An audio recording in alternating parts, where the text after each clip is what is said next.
It's one of the most talked about UFO events in the Phoenix area. 28 years ago, the night of March 16th, these lights hovered over Phoenix for some time.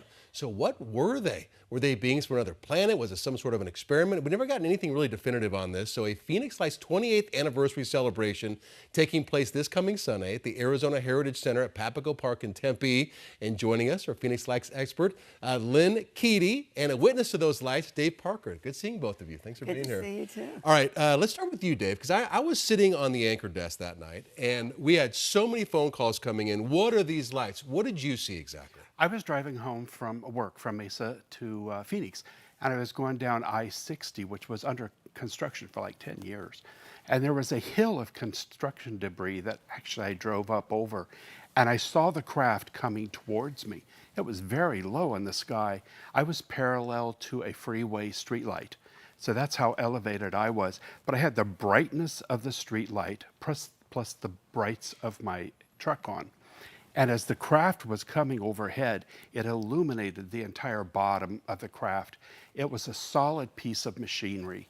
Some people just say it's light. Some people just say Oh, so you say you saw the body of it. Usually it's just the lights people talk about. It was, yeah, I saw it. I don't know what it was made out of. It looked like metal. It looked like gunmetal gray. And it was slightly reflected. And it had thousands of oval indentations on the bottom, like a thumbprint, maybe about 5-6 feet wide. And they went as far as I could see from the tip of the craft, which went right over my head, towards the center of the craft. And it seemed like it hovered for a long time, but you say you saw it moving. It was moving. It was just meandering. It was about this high to me. I saw it mostly horizontally versus looking up at it, as many other people did. And quickly, what do you think it was? It was a magnificent craft built by incredibly skilled craftsperson.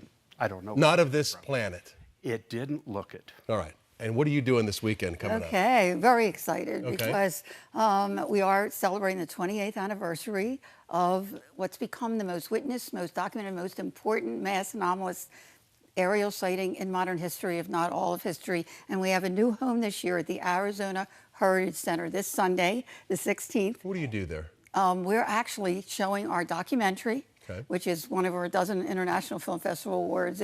We're so proud of that. It's a real grassroots effort. And then we have wonderful speakers like Dave, and he'll really get into it because he was right under the craft, Right. as well as a couple of others as well. Travis Walton actually I know Travis. I've met Travis a couple of times. He says that he was brought up into a craft. Exactly. Okay, so let me ask you this. What do you think this was?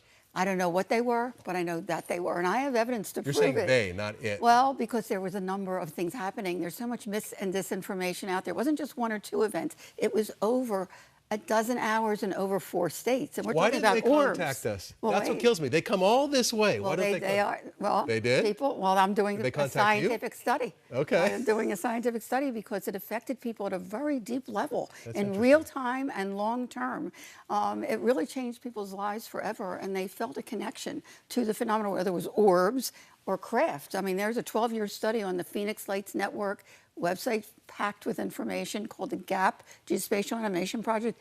After 12 years, 2 or more people had to see the same craft. There were 10 different crafts, whether it was one craft that could morph, or the perspective from where the person was standing, or an actual parade. I love the fact that it's still such a big mystery, and we're still talking about it It 28 is. years later. Very quickly, where and when on Sunday? Sunday at the Arizona Heritage Center. It's absolutely beautiful time? there. At between 1 and 5, the doors open at 12:30, and we have a Phoenix Lights exhibit upstairs too. Oh, very Yeah, nice. it's really Nice gonna be meeting fun. you. Good seeing you again, Lynn. All right, Rachel. And if you haven't seen Fire in the Sky, definitely recommend it, and stop in Heber and check it out even more so in person.